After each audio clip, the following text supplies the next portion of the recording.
Hi, my name is Lily and welcome back to my channel. In this video I'm going to be showing you books that if you like this popular book, you might like this less popular book. So you've probably seen this around a lot, people do these all the time. I'm hoping to try and choose some slightly different picks for both the more popular books and the more underhyped books. So I really hope you enjoy what I pick. Let me know in the comments if you agree or if you've got any other suggestions for the popular books. The first popular book that I am going to is the Spiderwick Chronicles. This has a lovely little middle grade storyline with lots of fantastical creatures, and it's a little bit of an adventure and a learning curve, and you have some really strong main characters, but it's still quite a small cast. The book I would recommend if you are a fan of the Spiderwick Chronicles is Northchild by Edith. If you've been here for a while, you'll know this is one of my all-time favourite books and I recommend it a lot, but I do genuinely think this would be good for fans of Spiderwick Chronicles because it's another middle grade, but it's a slightly older middle grade than the Spiderwick Chronicles, but it's just as easy and gentle a read. But this one has as much adventure and magic as the Spiderwick Chronicles does, and I think it's that same blend of real world with folklore and fairy tales, which I think you would really like if you like the Spiderwick Chronicles. Shadow and Bone has grown hugely in popularity since Netflix adapted it, and I mean it was already super popular anyway, and lots of people will have given you recommendations based on Shadow and Bone, so I'm going to try and go for a slightly different pick than usual. What I have really loved about Shadow and Bone is the magic system of the Grisha, where they're born with the magic, some people have it and some people don't, and that they're persecuted for the magic, and also that the magic system is based on everyone having slightly different skills. So some people are able to do things with like fire and water and air and those kind of things. And the book that this reminds me of is Splinters of Scarlet by Bain Murphy. This is another favourite of mine, perhaps a new favourite because I read it fairly recently.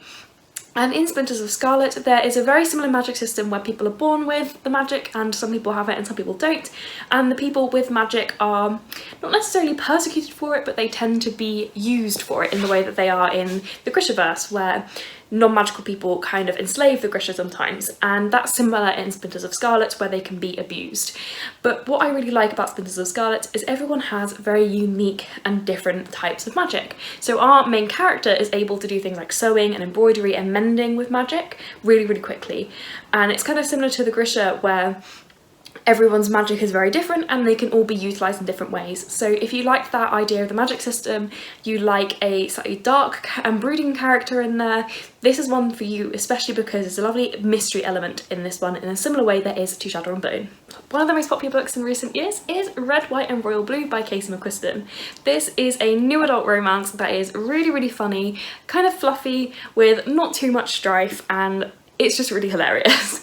And the one that instantly makes me think of this is Actual Age Eve Brown by Talia Hibbert. I have only read Actual Age Eve Brown, so I can't really say whether the other Brown Sisters books would also fit in this kind of video, but Actual Age Eve Brown really does. Although this one has like a slower burn romance. They're both enemies to lovers romances, they're both absolutely hilarious, and I just love them. I think they really complement each other well, so if you like one, definitely try the other because they're similar in vibe but really different stories. So I have another one that was already popular and then was made more popular by Netflix, and that is Dumpling by Julie Murphy. And what I liked about Dumpling is that it's about a young girl who is taking a stand, and she is showing up against the community and telling them what they're doing wrong, and she doesn't really care what responses she's getting, and she's really fighting to change the mindset of her community. And there's one book that really speaks to this, and that is A Kind of Spark by Elle Mcnichol. So Elle Mcnichol's book is a middle grade, but I feel like it has a very similar style and messaging to Dumpling, in the sense that in A Kind of Spark we follow Addie, who is definitely trying to change the minds of her town because she finds out that her town up in Scotland used to burn witches back in the day when that was a thing, and she wants to create a memorial to the witches to say sorry, especially because she thinks that some of these witches may have been neurodivergent like she is because she's autistic.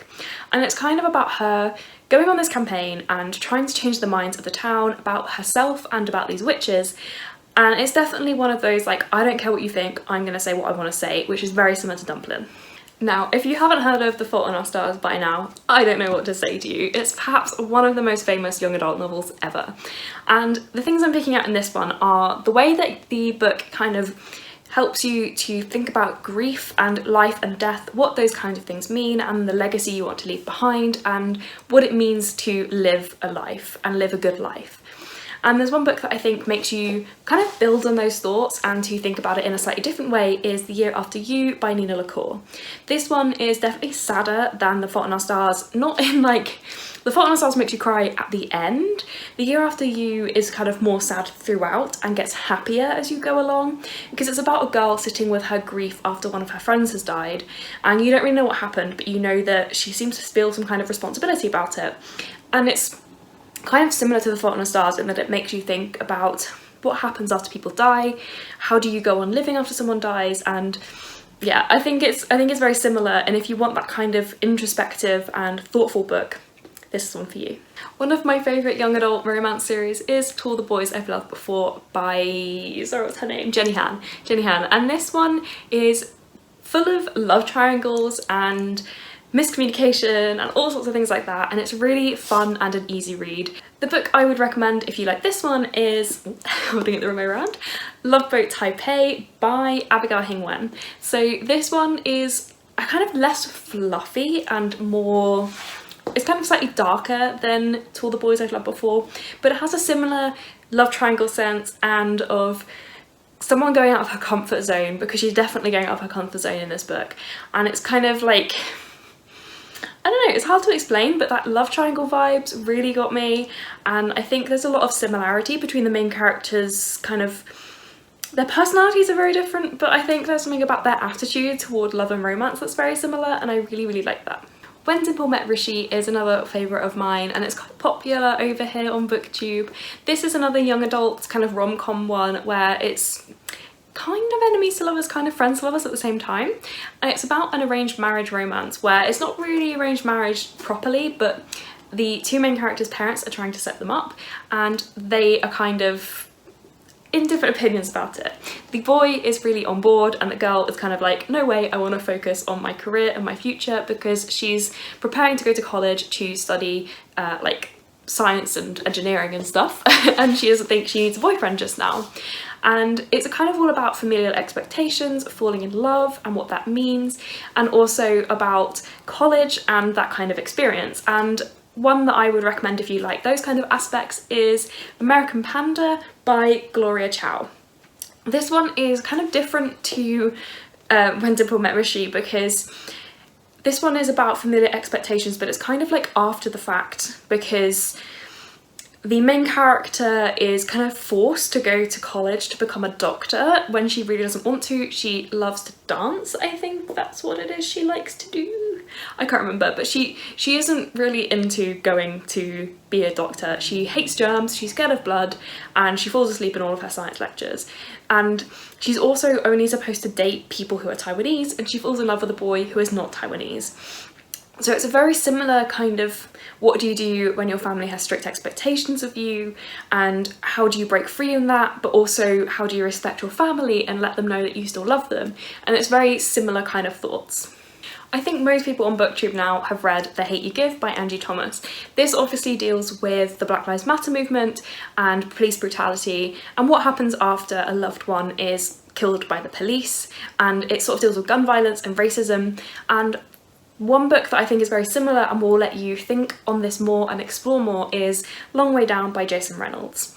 This is the graphic novel version, but you can get a book version, and it is written in verse. I think it's really good because this one deals with gun violence in a different way. This one is about the main character's brother who gets killed. I think it's gang-related violence, but I think he may have caught a stray bullet, I can't remember. And it's basically him going down this elevator, and on each level he goes down, a different apparition appears to talk to him about their experience of gun violence, and it's all people he's known in his life.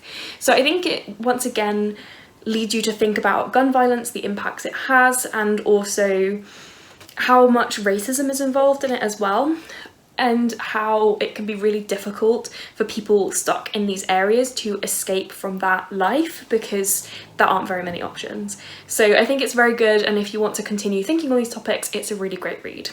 Okay, so those are all of my picks. I really hope you like those. If you have any other suggestions, please do put them down in the comments. Thank you so much for watching. If you like this video, please give it a like and consider subscribing to see more content from me. All of my social media links are in the description below. Thank you so much for watching. Bye!